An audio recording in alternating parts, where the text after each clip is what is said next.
New at 6, the News 3 special report detecting deepfakes raised questions that really became the catalyst for new bipartisan federal legislation proposed by Nevada Senator Catherine Cortez-Masto. So that report from our very own Steve Wolford highlighted how deepfake technology can be abused and really can harm. Steve is here now to explain what Senator Cortez-Masto wants to do in reaction to this report. Well, that's right.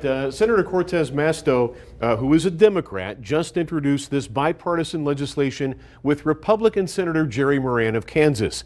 It's called the Identifying Outputs of Generative Adversarial Networks Act, or IOGN. Senator Cortez-Masto says it'll help the government get ahead of deepfake technology and the threats that it could pose.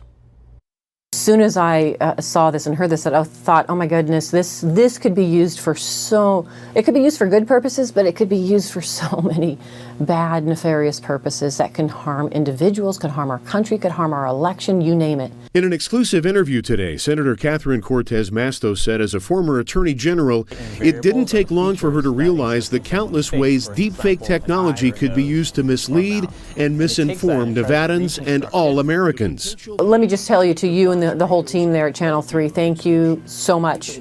I think it's important now we start educating the public on what a deepfake is, that just because they see a video and they see somebody saying something or doing something on a video does not necessarily mean that is accurate. Cortez-Masto's new legislation will help the government stay ahead of the technology used to create videos like this one from BuzzFeed and film director Jordan Peele. It appears to be President Barack Obama, but in reality, Obama's likeness is computer generated. The legislation that I've introduced is going to help us actually ensure that our federal agencies are prioritizing or supporting the research into this technology to identify the deepfakes. But I'll be honest with you, because this is such a new area, I'm going to have to educate my colleagues on what a deepfake is. The government is definitely one of the big players that needs to take a look at this technology. Rob Mallory, a vice president at the AI Foundation in Las Vegas, says the legislation by Senator Cortez-Masto is a reassuring sign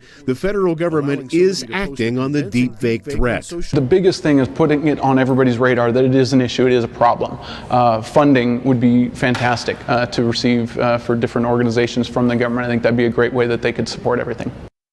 Senator Cortez-Masto says companion legislation has also been introduced in the House by Democrat Haley Stevens from Michigan and Republican Anthony Gonzalez of Ohio.